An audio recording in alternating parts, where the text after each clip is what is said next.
오늘 함께 나누실 말씀은 예레미야 33장 1절에 3절, 예레미야 33장 1절부터 우리 3절까지의 말씀, 구약성경 1106쪽입니다. 우리 다 같이 함께 합독하시겠습니다. 예레미야가 아직 시위대 뜰에 갇혔을 때에 여호와의 말씀이 그에게 두 번째로 임하니라. 이르시되 이를 행하시는 여호와, 그것을 만들며 성취하시는 여호와, 그 이름을 여호와라 하는 이가 이와 같이 이르시도다. 너는 내게 부르짖으라. 내가 내게 응답하겠고 내가 알지 못하는 크고 은밀한 일을 내게 보이리라. 아멘. 할렐루야. 옆에 있는 분들과 인사 나누겠습니다. 반갑습니다. 예, 감사합니다. 자, 오늘은 예레미야 33장 1절 3절 너무나 우리가 잘 아는 말씀이고, 말씀 때마다 이 말씀 우리가 다 알고 있는 말씀인데 다시금 이 말씀을 묵상하면서 말씀을 준비했습니다. 제목 함께 다 같이 읽어볼까요? 시작. 하늘을 여는 부르짖음이라는 제목입니다. 오늘 우리는 각자 삶의 모든 이 무거운 짐들과 기도의 제목들을 안고 이 밤에 이 자리에 나와 있습니다. 때로는 우리의 삶이 감옥처럼 꽉 막힌 듯한 느낌을 가지고 살아가고 계신 분도 있을 것이고, 아무리 애를 써도 발버둥을 쳐도 한 걸음도 제대로 나아가지 못하는 그런 고립과 절망 가운데 우리가 때로는 있기도 합니다. 자, 그런데 오늘 보면 1절 말씀을 보게 되면 하나님의 사람이었던 예레미야가 어떤 환경에 있었는지 한번 다 같이 한번 볼까요? 시작.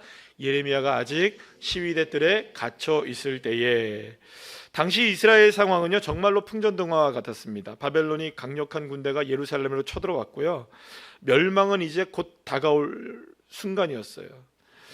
그 와중에 하나님의 뜻을 정직하게 선포했던 이 예레미야가 오히려 이 조국을 배반했다는 누명을 써서 결국에는 왕궁의 감옥인 시위대 뜰에 감옥에 갇히게 되는 이런 어처구니 없는 일이 벌어지게 됩니다. 외적으로 본다면 여러분들 지금 예레미야는 완벽한 실패를 경험하고 있겠죠. 철저한 절망을 경험하고 있는 것이겠죠. 그런데 여러분들 갇혀 지낸 지 언제 정도의 시간이 지나냐면 거의 1년 정도의 시간이 지나가요. 1년 정도를 갇혀 지냈는데 뭐 하다가 갇혔다고요? 하나님의 말씀 선포하다가 갇힌 거예요. 그것도 이스라엘 백성들 일깨우려고 하나님의 뜻을 전하려고 했던 이 예레미야가 갇혀서 몇 년을 보냈느냐? 1년을 지나도록 조금도 상황이 나아지지 않았던 것이죠. 오히려 바벨론의 포위망은 점점점 좁혀오고 있었고, 하나님의 말씀에 따라서 순종한 결과가 감옥의 사슬이었다면 여러분 얼마나 큰 낙심과 절망이 여러분들 따라왔겠습니까? 하나님, 내가 주님을 위해서 이렇게 열심히 일했는데 왜 나는 이렇게 막혀 있습니까? 나를 왜 이렇게 감옥에 계속 방치시키시고 계십니까? 이렇게 여러분들 눈물을 흘리면서 마음의 답답함으로 하나님을 원망할 수도 있었던 그런 상황이었을 거예요. 자, 그런데 바로 그 절망의 장소에, 사방이 완전히 막혀버린 그 곳에, 시위대 뜰에 오늘 보면 1절 후반부에 보면 뭐라고 나오나요? 다시 한번 읽어볼까요? 시작. 여호와의 말씀이 두 번째로 임하니라. 아멘. 여러분, 세상의 권력과 힘은 예레미야를 감옥에 가둬줄 수는 있었어요. 그러나 하나님의 말씀이 그에게 임하는 것은 막을 수가 없었던 겁니다. 이 말은 여러분들 잘 기억하셔야 됩니다. 성령의 임재하심과 하나님의 역사하심은 시위대 뜰도 그 무엇도, 바벨론도, 세상의 그 무엇도 막을 수 없다. 그러면 여러분, 저와 여러분에게 분명하게 한 가지 열려져 있는 길이 있다는 거예요. 하나님의 말씀은 저와 여러분에게 주어진다는 거죠. 무엇이 막히고 사방이 막히고 우겨쌈을 당한다 할지라도 저와 여러분에게 그 사방을 뚫고 들어와서 저와 여러분에게 역사하시는 건 뭐냐? 하나님의 말씀이 임한다는 거예요. 말씀이 임한다는 거죠. 여러분, 수많은 어려운 일들이 지금 예레미야에게 다가왔고, 수없이 많은 이 압박이 다가오고 있고, 심지어는 여러분들 이게 왜 예레미야를 감옥에 가뒀겠어요? 너 입 닥쳐 이거죠, 그죠? 더 이상 말하지 마. 여러분, 그러니까 말도 할 수 없고 모든 것을 아무것도 할 수 없었던 바로 그때에 여호와 하나님이 그에게 말씀으로 임하시게 되었다는 것이죠. 사랑하는 여러분, 그렇습니다. 저와 여러분의 삶이 아무리 사방이 우겨쌈을 당한다 할지라도 하늘의 문은 결코 막히지 않고 말씀의 역사는 막혀짐이 없다. 이런 믿으십니까? 그러면 우리는 뭘 믿어야 될까요, 여러분들? 사방에 막혀져 있는 것을 바라보며 아이고 나는 끝났구나라는 걸 보면서 우리를 절망을 믿어야 됩니까? 그럼에도 불구하고 하나님의 말씀은 살아 역사하신다. 뭘 믿으셔야 하겠습니까? 말씀을 믿으셔야죠. 말씀을. 사도 바울은요, 여러분들 너무나 잘 아는 말씀, 고린도후서 4장 7절 9절 말씀, 쉬운 성경의 말씀을 한번 읽어볼까요? 시작. 우리가 이 보화를 질그릇에 담고 있습니다. 이것은 그 풍성한 능력이 우리에게서 나오는 것이 아니라 하나님께로부터 나오는 것임을 보이시려는 것입니다. 우리는 사방에서 압력을 받아도 눌리지 않으며 난처한 일에 빠져도 절망하지 않습니다. 핍박을 당해도 버림받지 아니하고 매를 맞아 넘어져도 망하지 않습니다. 아멘.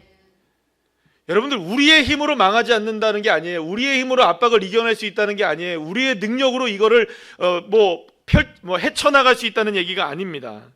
그 보화를 질그릇에 담고 있다는 겁니다. 풍성한 능력은 내게서 나오는 것이 아니라 여호와 하나님께로부터 나온다. 하나님께로부터 나온다. 우리가 갇혀있는 바로 그 자리, 내 힘으로는 아무것도 할 수 없는 그 자리, 역설적이게도 누가 역사하고 계시느냐? 하나님이 역사하신다는 거예요. 하나님이 역사하신다는 거예요. 하나님의 역사가 가장 영광스럽게 임하는 자리는 뭐냐? 역설적이게도 내가 막혀있는 순간이었다는 거예요. 막혀있는 순간. 여러분, 예레미야가 갇혀 있었던 감옥을 그 시위대라고 얘기했잖아요. 근데 이 시위대를 나타내는 히브리어가 마타라라는 단어를 써요. 근데 이 마타라가 이거 감옥이라는 뜻인데요. 이 마타라는 단어의 원어 동사를 보게 되면 나타르라는 동사가 쓰여요. 그게 이제 명사형으로 된 게 시위대라는 의미예요. 자, 근데 이 동사가 어떤 의미를 갖고 있냐면 지키다, 보호하다, 파수하다는 의미를 갖고 있대요. 그러면 여러분, 역설적이지 않으세요? 예레미야는 온몸이 지금 어디에 갇혀 있습니까? 시위대에 갇혀 있어요. 자유를 빼앗겼어요. 입 닥쳐 이거예요. 지금 너 가만히 있어 이거예요. 너 움직이지 마. 하나님 말씀하지 마. 여러분, 지금 이 예레미야는 모든 것이 갇혀져 있단 말이에요. 사방이 우겨쌈을 당했단 말이에요. 그런데 놀랍게도 그 시위대들은 어떤 상황이었느냐? 하나님이 지키시고 보호하시는 피난처의 장소였던 거예요. 이게 성경이 우리에게 말하고 있는 시위대의 역설입니다. 따라합시다. 시위대의 역설, 감옥의 역설. 그렇습니다. 하나님은 이 보호하심의 시간 동안 예레미야가 가진 인간적인 대안과 가능성들, 그 모든 것들을 다 철저하게 내려놓고, 예레미야가 그러면 여러분 1년 동안 하면서 무엇을 이야기했겠어요? 여러분들, 하나님, 내가 할 수 있는 게 아무것도 없습니다. 이 안에 나를 지금 보호하시고 지키시고 인도하시는 분은 누구시다? 여호와 하나님. 지키시고 보호하시고 파수하시는 하나님. 믿으십니까? 그렇습니다. 이 무기력한 이 상황 속에서 이 예레미야에게 고백받고 싶으셨던 하나님의 마음은 무엇일까요, 여러분들? 나는 할 수 없습니다. 화면 바꿔주시죠. 커트. 누구는 할 수 없다? 나는 할 수 없다. 여러분, 우리의 삶도 마찬가지입니다. 광야에서요, 여러분들, 광야와 같은 우리의 인생을 살다 보면 내 지혜와 내 능력과 내 힘으로 무엇인가를 하려고 할 때가 얼마나 많은지 몰라요. 이렇게도 해보고 저렇게도 해봐요. 때로는 그게 여러 종류들 가운데 기도가 포함되기도 합니다. 그죠? 예, 기도가 유일한 것이 되어지고 먼저가 되어져야 되는데 어떤 분들에게는 이 기도가 하나의 무엇처럼 느껴집니까? 방법처럼 느껴질 때가 있어요. 어쨌든 몸부림을 치죠. 모든 걸 다 해보는 거예요. 자, 그런데 여러분들, 제가 오늘 어디서 보니까 이게 상식 같은 걸로 이렇게 나오는 것들이 있는데, 이 모래나 이런데 만약에 달리던 자동차가 바퀴가 빠진다. 그러면 여러분 계속 악셀레터를 밟으면 바퀴가 헛돌잖아요. 그럼 어떻게 될까요? 이게 계속 빠져들어가요. 근데 거기서 빠져나올 수 있는 방법이 뭐냐? 지렛대를 사용해가지고 거기를 그 밑바닥을 단단하게 뭘 만들 수 있으면 여러분들 되는데, 사막이나 이런데 모래반이 있는 데는 그게 또 쉽지가 않잖아요. 진흙 같은 데도 그게 쉽지가 않잖아요. 그런데 어떻게 하면 빠져나올 수 있느냐? 어떻게 하면 빠져나올 수 있게요? 밀면 되죠, 그죠? 민다고 될까요, 그게? 근데 어떻게 그 웅덩이를 빠져나올 수 있는지 아세요? 놀랍게도 타이어에 바람을 빼면 돼요. 그리고 물렁물렁하게 만들면 이게 타이어가 단단해지면 동그랗잖아요. 이렇게 동그랗게 되잖아요. 여기서는 계속 도는데 타이어에 바람을 빼게 되면 이게 흐물흐물해지기 때문에 적당하게 뺀 상태에서 다시 한번 살살 하면 이게 쑥 빠져나오는 경우가 있는 거예요. 그러니까 여러분들 웅덩이에 빠졌을 때 빠져나오는 방법이 뭐냐? 힘 빼는 거예요. 따라합시다. 힘 뺀다. 힘을 빼는 거예요. 납작하게 모래와 접촉면을 더 늘리게 되고 마찰력이 더 생기게 될 때 그때 이 모래 사막을 빠져나올 수 있게 된다라는 것이죠. 사랑하는 여러분, 우리의 영혼이 정말로 주님을 찾게 되고 주님을 만나게 되는 그 지점은 어디냐? 내 자아의 가능성들과 내 경험의 공기를 빼고 내 힘으로는 할 수 있는 것이 없습니다. 나는 할 수 없습니다. 주님 앞에 바짝 엎드려서 주님에게 딱 어떻게 하라고요? 붙어 있을 때 그때 나는 할 수 없습니다. 천부여 의지 없어서 손 들고 갑니다. 그때 영적인 항복을 통해 주님의 일하심이 시작되어지는 것이죠. 사랑하는 여러분, 그런데 우리가 모래밭에 빠지게 되면 여전히 우리는 계속해서 뭘 밟으려고 합니까? 악셀에다가 계속 밟으려고 하고 발버둥을 치는 거예요. 그리고서 차 안에서 나오지도 않는 거죠. 어떻게든 거기서 운전을 한번 해보려고.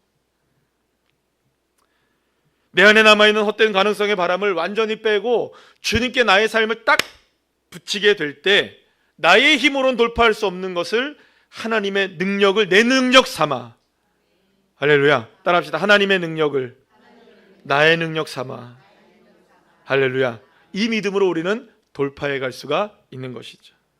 그렇습니다. 내 힘을 빼고 영적인 항복의 이 자리로 나가게 될 때 사랑하는 여러분, 우리는 비로소 세상이 우리에게 펼쳐줄 수 없었던 하나님의 기막힌 기적의 세계가 저와 여러분의 삶에도 펼쳐지게 될 줄로 믿으시면 아멘 합시다. 그래서 여러분들 그렇게 힘들어서 이 두 번째로 하나님이 예레미야에게 임하셔서 말씀하신 게 뭐냐? 이 얘기를 하시는 거예요. 우리 3절 말씀 다 같이 읽어볼까요? 시작. 너는 내게 부르짖으라 내가 내게 응답하겠고. 아멘. 여러분, 여기서 부르짖으라는 명령은 단순히 목소리를 높여서 소리를 지르라는 이야기만은 아니에요. 물론 여러분 소리를 크게 지르는 게 절박함의 표현일 수도 있지만 소리가 안 나온다고 해서 여러분들 그게 절박하지 않은 건 아닐 수 있잖아요. 여러분, 이거는 우리의 마음, 우리의 영혼의 부르짖음을 이야기해요. 정말로 간절한 부르짖음. 여러분, 예수님은 어린아이와 같지 않으면 천국의 결단코 들어갈 수가 없다고 말씀했어요. 그런데 기도의 원리도 똑같다는 것을 여러분들 아십니까? 여러분, 그렇다면 어린아이가 가지고 있는 가장 강력한 아기들의 가장 강력한 무기가 뭘까요? 기어다니는 힘일까요? 아니면 무거운 물건을 들 수 있는 근력일까요? 어떤 힘을 아기들이 갖고 있을까요? 그렇죠. 우는 힘을 갖고 있어요. 우는 힘. 아기가 목 놓아 울기 시작하면요, 엄마 아빠가 긴장하기 시작합니다. 지난 선거일날 제가 이 치료를 위해서 치과에 갔는데 1층에 아기 엄마 아빠가 소아과를 간다고 아이들을 태우고 탔어요. 아기가 2명인데 좀 한 4살 정도 된 아이 하나고 이제 한 2살 정도 된 아이를 있는데 이 2살째 둘째 아이가 막 울기 시작하는 거예요. 뭐 때문에 우는지 모르겠대. 엄마가 아빠가 얘 왜 이렇게 울어? 엄마가 살짝 얘기하는 거예요. 저 뒤에 이렇게 타 있고 몰라. 뭐 때문에 우는지 모르겠어. 뭐 때문에 우는지 모르지만 우니까 엄마 아빠가 어떻게 하는 겁니까, 여러분? 긴장을 해요. 긴장을 해요. 우는 힘이 그렇게 큰 거예요. 사랑하는 여러분, 오늘 주님 앞에 저와 여러분이 어린아이와 같이 우는 장면들이 우리의 기도의 시간이기를 간절히 축원합니다. 그렇다고 여러분들 우리가 억지로 울자는 얘기가 아니고요. 울음만이 정답이라는 얘기도 아닙니다. 중요한 건 뭐냐면 우리의 막혀진 마음들을 뚫어내어서 하나님 앞에 눈물로 쏟아낼 수 있다면 쏟아내시고요. 이거를 그저 그냥 막혀놓고 그냥 있는 것이 아니라 너는 내게 부르짖으라. 주님 앞에 마음을 다해서 쏟아내라는 것입니다. 여러분들 그걸 누구에게 쏟아내시겠어요? 어떻게 하시겠어요? 이 문제를 어떻게 풀어나가실 수 있겠어요? 이 문제를 어떤 방식으로 풀어나가실 수 있겠어요? 여러분, 우리에게 삶에 여러 가지 대안들이 있을 겁니다. 여러분, 우리가 물질의 문제라고 생각한다면 여러분 은행을 의지할 수 있을 것이고요. 아주 너무나 급하다면 여러분들 아는 사람까지도 여러분들 우리가 찾아가지 않습니까? 건강의 문제면 여러분들 무엇을 의지합니까? 병원 가서 의사를 찾게 되고요. 안 되면 민간요법이라도 찾지 않습니까, 여러분들? 아닌가요? 맞죠. 그 여러분들 열망을 우리가 무시하는 건 아닙니다. 때로는 필요할 때가 있겠죠. 그러나 여러분, 그것이 온전하게 우리의 모든 삶의 문제를 해결할 수 없다면 오늘 이 시간 저와 여러분 부르짖으셔야 됩니다. 모든 것 앞에 부르짖으셔야 됩니다. 먼저 우리가 주님 앞에 부르짖을 때 하나님 우리의 기도를 들으시고, 부르짖음을 들으시고 역사하시는 하나님 역사하실 줄로 믿습니다. 그러니 여러분, 우리에게 이런 마음을 주님께서 허락해 주시는 거예요. 주님이 이렇게 말씀하십니다. 로마서 8장 26절에 우리에게 이렇게 말씀하십니다. 시작. 이와 같이 성령도 우리의 연약함을 도우시나니 우리는 마땅히 기도할 바를 알지 못하나 오직 성령이 말할 수 없는 탄식으로 우리를 위해서 친히 간구하시느니라. 아멘. 여러분, 여기서 말할 수 없는 탄식이라는 말이요, 신음소리, 우리의 신음소리와 함께 주님이 울어주고 계신다는 의미예요. 우리의 부르짖음에 함께 주님이 뭐 하신다고요? 부르짖고 계시고. 그러니까 우리가 주님 앞에 마음을 다해 부르짖으면 성령님도 우리를 위하여서 하늘의 아버지께 부르짖고 계시는 거예요. 여러분들, 그러니까 저와 여러분이, 제가 만약에 주여 부르짖으면 성령님도 내 안에서 주님, 권 목사가 답답한가 봐요. 하나님이 마음 들어주셔야 되지 않아요? 하나님이 마음 들어주셔야 되지 않아요? 하면서 성령 하나님께서도 하나님을 향해 주여라고 부르짖고 계신다는 거예요. 여러분, 어쩌면 이렇게 생각할 수 있겠죠.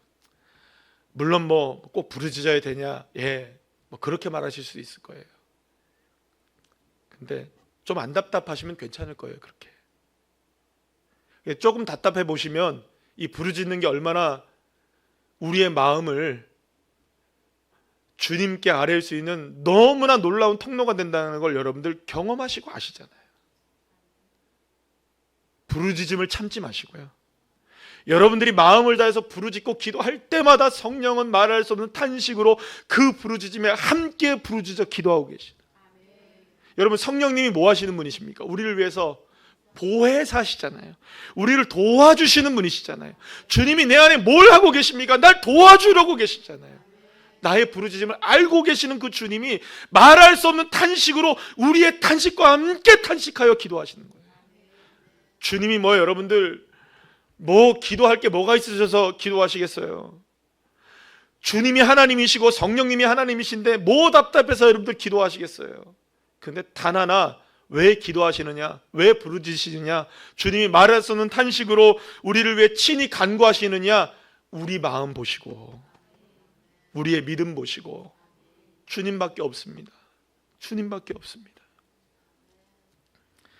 우리가 이처럼 성령님을 의지하여 부르짖을 때 하나님은 여러분 우리를 향하여서 너는 내게 부르짖으라고 말씀하신 하나님이시기 때문에 여러분 어떤 역사를 허락해 주시느냐? 오늘 본문 2절 말씀 다 같이 한번 읽어볼까요? 시작. 이를 행하시는 여호와, 그것을 만들며 성취하시는 여호와, 그 이름을 여호와라는 이가 이와 같이 이르시도다. 아멘. 여러분, 여호와라는 의미는요, 스스로 계시는 자라는 의미잖아요. 그럼 여러분, 하나님은 모든 것에 앞서서 스스로 계신 분이세요. 그럼 어떤 상황에도 그분은 제한받지 않으십니다. 우리가 우리의 삶 가운데 제한되어져 있다 할지라도 하나님은 제한되지가 않으시는 거예요. 아멘이시죠? 할렐루야. 하나님 여러분 믿으셔야 됩니다. 하나님은 어떤 하나님이시냐? 여러분들 여기서 오늘 본문에 말씀하시는 거, 하나님은 그것을 만들며 성취한다고 하시죠. 따라합시다. 만들고 성취하신다. 이 말씀이 만들다 성취하다는 말씀이에요. 여러분들, 창세기에서 주님께서 천지를 만드셨을 때 쓰였던 단어와 똑같은 단어예요. 그러니까 저와 여러분이 부르짖고 기도하면 주님께서 말할 수 없는 탄식으로 여러분들 우리 위해서 친히 간구하실 뿐만 아니라 이 일을 행하시고 천지를 창조하셔서 빛을 만드시고 여러분들 어둠을 분리해내셔서 빛을 만드시고 천지를 만드시고 온 세상을 만드신 그 여호와 하나님이 저와 여러분을 향하여 뭘 하고 계시느냐? 지어 성취하게 하시겠다. 여러분, 그렇다면 저와 여러분의 기도는 어떤 기도여야 할까요? 내 열심과 부르짖음으로 단순하게 잠자고 있는 주님을, 고물에서 주무시고 계신 주님을 깨우는 정도가 아니라 여러분들, 저와 여러분이 부르짖고 기도하는 그분은 어떤 분이냐? 온 우주를 통치하시고 계신 하나님, 전능하신 하나님. 그래서 여러분들, 이 기도라는 거는 어떤 의미냐? 예배도 마찬가지고 기도도 마찬가지지만 저와 여러분의 그 아주 가느다란 이 전선 하나에 하나님의 번개불이 번쩍 일어나게 하시는 역사예요. 여러분, 그렇잖아요. 여러분, 피리침 하나만 세워져 있으면 번개불이 거기 와서 닿아요. 우리가 오늘 해야 될 일이 뭘까요, 여러분? 주님 앞에 목이 터져라 기도는 안 해도 돼요. 목이 아프셔서 하시는 분들은 목이 어떻게 그걸 터져라고 하시겠어요? 그래서 이렇게 나가다가 목사님이 괜히 목 터져라고 기도했다가 목만 쉬었네. 목만 쉬게 하는 것이 아니라 진짜 마음에서 우러나서 주님을 한번 부르짖어도 정말 마음을 다해 주님을 부르짖고. 그렇습니다, 여러분. 우리의 기도는 주님을 조정하려는 건 아니에요. 오히려 우리가 주님께 조정당해야죠. 여러분, 그래서 내가 알지 못하는 크고 은밀한 일을 내게 보이리라. 크고 은밀한 일을 보인다. 여러분, 우리가 기도하며 주님 앞에 부르짖고 나가면 우리가 상상할 수 없는 부르짖는 기도에 하나님의 역사가 일어날 줄 믿으시길 바랍니다. 결국 내 기도는요, 내 힘으로 갇힌 감옥을 부술 수는 없을 거예요. 그러나 그 감옥 속에서 역사하시는 하나님의 주권을 절대적으로 우리가 인정하며 나가면 하나님의 주권으로 역사하셔서 하나님만이 행하실 수 있는 일을 펼쳐주시는 거예요. 그러니까 우리는 당장에 이 감옥만 나가는 걸 원하는데 여러분, 그건 아무것도 아닌 거예요.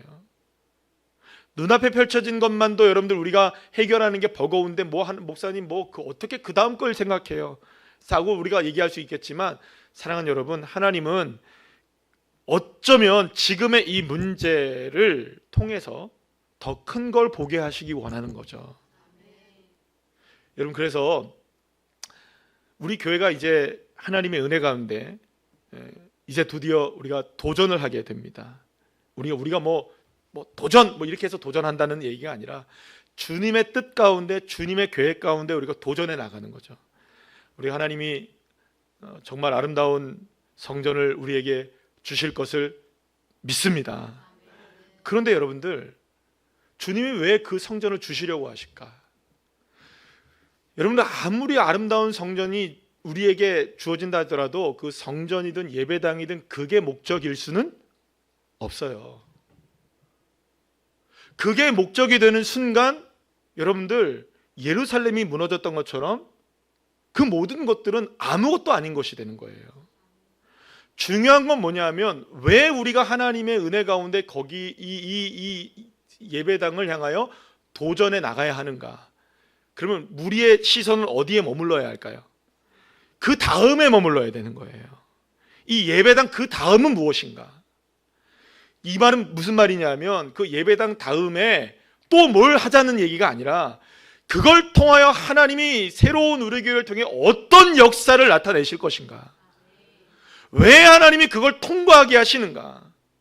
왜 우리를 광야를 통과하게 하셔서 여기까지 오게 하셨는가? 왜 이제는 또 새로운 도전을 하나님께서 하게 하시는가? 주님께서 저와 여러분에게, 저를 통해서도 그렇지만 우리 모두가 다 기도하는 한 가지의 기도의 제목이 생겼어요. 뭐냐 하면, 하나님, 우리 교회가 장자권의 교회가 되길 원합니다. 제가 늘 말씀드리지만 거의 제가 예배 때마다 말씀드리잖아요. 특히 금요일 밤 우리 이 성령 집회 때는 계속 말씀드리고 기도를 부탁드리는데, 여러분들, 이게 그냥 겁도 없이 우리가 대답한 것 같지만, 고백한 것 같지만 주님이 그 일을 이루어내실 것을 전 기대합니다. 전 기대해요. 여러분, 그래서 하나님의 역사를 우리가 측량할 수가 없는 거죠. 도대체 우리를 어떻게 쓰시기를 원하시기에, 우리에게 뭘 하게 하시기를 원하시기에 하나님이 일 도전을 하게 하시는가. 저는 이렇게 생각해요. 어쩌면 지금까지 여기가 우리가 10년 동안 지냈어요. 여기서 앞으로 더 10년을 보낸다 할지라도 문제가 있을까요, 없을까요? 그럼 이 정도로 그냥 끝나는 거죠. 그러니까 주님은 우리에게 큰 꿈을 갖기를 원하셨어요. 더 하나님의 비전을 바라보며 우리를 사용하시기를 원하시는 거죠. 물론 그것이 단순히 건물이 생기고 그것이 있어져야 되는 것이 아니라, 여러분, 우리는 현실을 알아요. 현실을 알아요. 우리가 10년 동안 여기에 있었지만 우리의 부족함일 수도 있어요. 우리가 더 전도를 못했을 수도 있어요. 아직까지도 여기에 교회가 있는지 없는지도 모르는 사람이 있어요. 3층, 4층을 이렇게 보지 않으니까 한계가 있더라고요. 그리고 어떤 분들은 물론 우리 몇몇 사람들이 얘기하는 것일 수도 있어요. 그게 전부 다는 아니겠죠. 그러나 중요한 게 있어요. 왜 이걸 통과하게 하시느냐? 왜 예레미야를 갇히게 하시느냐? 갇혀서 단지 이 옥문만 나오는 게 문제냐? 아닌 거예요. 크고 은밀한 일을 보여줄 것이다. 그러면 여러분, 저와 여러분이 우리 교회가 이렇게 주님의 은혜 가운데 예배당을 향하여 나가는 저와 여러분이 우리 교회가 된다면, 우리 예배당 하나, 이거 문제가 아닌 거예요. 그래서 우리는 기도할 때 어떻게 기도하느냐? 여러분, 기도하실 때 하나님, 정말 이 일을 통하여 하나님 이 지역에 울산 땅의 민족과 열방의 장제권의 교회가 감이 되기를 원합니다. 여러분, 무슨 방어진에서 이 골짜기에서,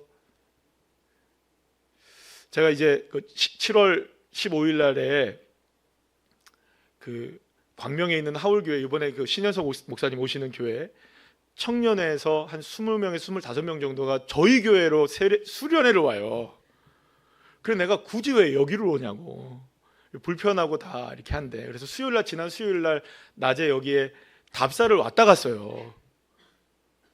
광명에서 여기까지 온 거예요. 이거 여기 보려고. 그리고 다 보고 갔어요. 그래서 사실 어떻게 보면 여러분들, 여기에 왜 그분들이 와가지고 이거를 하느냐, 저는 이해가 안 돼요. 그래서 왜 이거 오느냐, 그랬더니 좋다고 그러더라고요. 어쨌든 온대요. 그래서 뭐 와라, 그래, 어쨌든 해라, 열심히 해봐라. 불편하면 자기들이 감수한다고 하니까 뭐 하세요, 이렇게 얘기를 했어요. 그래서 승인을 해주고 다 이제 오게 될 텐데, 제가 여러분들에게 말씀을 드리는 건 뭐냐 하면, 결국에는 우리 교회를 통하여서 여러분들 이런 일들을 뿐만 아니라 정말 놀라운 일들을 하나님이 계획하고 오신 일이 너무나 많다는 거죠. 하나님이 우리 교회를 통해 하고 싶은 일이 얼마나 많으시겠어요. 그러면 여러분, 우리는 어디를 바라봐야 되느냐? 지금 요걸가 문제가 아니라 그 너머의 크고 은밀한 일은 무엇일까? 하나님, 우리 교회가 감히 주님 장자권의 교회가 되길 원합니다. 누가 알아주지도 않아요. 누가 여러분들 장자권 교회가 된다고 하면 이렇게 하죠, 그냥. 꿈도 크구나. 그래서 꿈은 크게 잡아야 됩니다. 꿈은 크게 잡아야 돼요. 그래서 누군가가 정말 그렇습니다. 누군가가 스쳐 지나간 일들, 목사님 교회 그거 잘 될 거예요 라고 얘기하면요, 목사님 교회 누가 올 거예요, 누가 이렇게 되는 사람이 있었으면 좋겠어요. 그럼 무조건 저는 아멘합니다. 그냥. 엊그제는 이인구 선교사님이랑 통화하다가 무슨 얘기하다가 에어컨 청소하는 얘기가 나왔어요. 에어컨 청소가. 필리핀이 너무 덥잖아요, 그죠? 너무 더운데 에어컨을 가동해도 실내 온도가 50도래요. 에어컨을 틀어놔도 이게 에어컨이 안 되더래요. 그래서 뭔가 해서 이렇게 보니까는요, 이 안에 먼지가 꽉 차가지고 이거를 청소하는데 비용이 많이 들었대요. 그런 얘기를 하면서 쭉 얘기를 하는데, 아이고요, 그리고 우리 한국도 그것들 다 청소하고 그런다고, 그런 전문가들이 있다고 막 이랬어요. 그랬더니 뭐라 하냐면, 대뜸 하시는 말씀이 이런 얘기를 하시는 거예요. 새로운 우리 교회에 에어컨 청소 전문가가 한 분이 새롭게 등록하시면 좋겠다 그러더라고요. 아니 뭘 그런 얘기를 해요, 그죠? 근데 제가 아이고 뭘요 이렇게 얘기 안 하고 그냥 무조건 뭐라고 할게요. 제가 그냥 무조건 아멘 그랬어요. 제가 아멘 돈 됩니까 여러분들? 아 그분이 오고 안 오고는 내가 할 일이 아니잖아요. 그분이 올지 안 올지도 몰라요. 그러나 중요한 거는 하나님이 우리에게 축복하시길 원하시고 길을 여시길 원하시고 큰 일을 베푸시길 원하시는 그 놀라운 계획들이 있다고 한다면 그 계획이 스쳐 지나가는 순간만이라도 붙잡고 그건 아멘입니다 하셔야 되는 거 아니겠어요? 하나님 그렇게 역사하신다니까요. 사랑하는 여러분, 그러니 우리는 염려와 근심과 갇혀있는 순간이 다가오고 여러 가지의 문제들 속에서 이것 하나 넘지 못하는 순간이 있다 할지라도 귀를 쫑긋 세우고 마음의 문을 활짝 열어놓고 이 우리의 영적인 영혼을 활짝 열어서 주님이 나에게 말씀하시는 한 말씀만 오십시오. 내가 이 말씀 붙잡겠습니다. 이 딱 붙잡아야 되는 거예요. 딱. 너는 내게 부르짖을 아멘 아멘 아멘 이렇게 하시면 되는 거예요. 부르짖는다고 되겠어요? 부르짖어 봤어요. 안 부르짖어 보신 분 여기 계세요? 저와 여러분 모두가 다 부르짖어 봤죠. 근데 어떤 마음으로 부르짖습니까? 나 주님, 내 오늘 이 시간 부르짖을 때 크고 은밀한 일을 보이시겠다고 스쳐 지나가는 주님의 말씀만 있다면 그 말씀 나에게 아멘으로 하겠습니다. 나 믿겠습니다. 그러니 주님 열어주십시오. 열어주십시오. 사랑하는 여러분, 저와 여러분을 향해서 주님이 얼마나 새 일을 행하실지 우리는 알지 못해요. 여러분들의 가정을 향해서, 여러분들의 직장을 향해서, 여러분들의 자녀들을 향해서 어떻게 하실지 몰라요. 제가 이번 주 중 지난 한 주간 동안 지난주부터 오늘까지요 정말 하나님의 역사가 얼마나 놀라운지를 저는 그냥 보고 있어요. 그냥 이렇게 보고 있어요. 와, 다 말을 못해요 여러분들한테. 하나님이 행하시는 일을 알 수가 없어요. 아직까지 정해진 일은 아니지만 지난주에 제가 말씀드렸죠. 동화교회. 그거는 오늘 이제 말씀드릴 수 있어요. 오늘 드디어 500만 원이 입금이 됐어요. 할렐루야. 하나님께 영광의 박수. 여러분 500만 원의 크기가 뭐 이게 액면가로는 500만 원일지 모르겠지만 우리에게는요 그거는요 500만 원은 5천만 원으로 5억 50억도 넘는 금액이에요. 저는 그렇게 믿어요. 그래서 오늘 아침에 장로님에게 그리고 또 그쪽에서 문자가 왔어요. 거기 담당 전도사님이 연락이 오고 우리 김교환 장로님께 전화가 왔어요. 목사님 동화교회 입금되었습니다. 할렐루야 아멘. 그리고 제가 강 목사님께 바로 연락을 드렸어요. 목사님 감사합니다. 그러니까, 목사님 응원합니다. 기도하겠습니다. 끊습니다. 다 끊으시더라고요. 바쁘셔서 일이 많아서. 예 감사합니다. 이거뿐만이 아니에요 여러분들. 하나님의 역사가 얼마나 놀라운지 몰라요. 제가 믿고 하나만 기도하게 여러분들 기도해 주셔야 돼요. 많은 분들이 있을 때 제가 다 얘기를 못하니까 지난 언제예요? 화요일인가? 수요일인가? 저희 작은 형님한테 전화가 왔어요. 저희 집사람 오빠입니다. 작은 오빠. 가끔 제가 설교 시간에 말하는 아시죠? 술 많이 먹고 제가 울산에만 내려오면은 마트 가가지고 이만큼 맥주 사가지고 들어오면 저희 딸내미가 삼촌 무슨 막 잔소리를 해대면 막 웃으면서 우리 집에서 목사 집에서 동생네 집에 놀러 와가지고요 목사 집에서 자기 혼자 깡통 맥주를 몇 개를 마시면서 주정까지는 아닌데 막 떠들면서 그랬던 분이세요. 우리 어머님 아버님의 평생의 기도의 제목이었고요.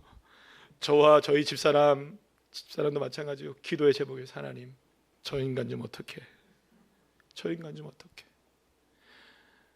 우리 어머님이 그 형님 변화되려고 얼마나 많이 눈물로 기도하셨는지 몰라요, 우리 아버님이. 근데 어느 순간에 이 형님이 예수님을 만난 거예요. 정말 하나님의 말씀을 읽기 시작하시면서 주님을 깊이 만나고 지금 완전히 변화되어서 지금은 뭐 새로운 교회, 그 한옥 목사님 교회에 얼마나 열심히 다니시고, 그리고 또 그것뿐만이 아니에요. 지금 어머니 아버님 다니고 있는 모교회 주일날 2탕을 떼요, 예배를. 아침 일찍 본교회에 가서 예배를 드려요. 일부 예배, 새로운 교회. 그리고 나서 지금 거기가 어디냐면 서울 강남 저쪽에 저기 송파 쪽에 있는 교회. 지금 이제 나중에 이제 저쪽으로 옮길 텐데 송파 쪽에 있는 교회 그쪽 갔다가, 그러니까 평택에서 거기까지 가서 예배를 드리고 거기서 다시 안양까지 가가지고요, 어머니 아버지를 모시고 서울 마포 본교회까지 가서 예배를 드리고, 그러고 나서 어머니 아버지 다시 안양에다 모셔다 드리고 자기는 집에 가는 거예요. 일주일에 주일날에만 그렇게 왔다 갔다 하는데 수십 킬로를 왔다 갔다 하는 거예요. 근데 그거를 매주 하고 계세요. 지금 그렇게 변화가 됐어요. 놀랍죠, 여러분들? 여기까지만 해도 놀라운데 며칠 전에 전화가 왔어요.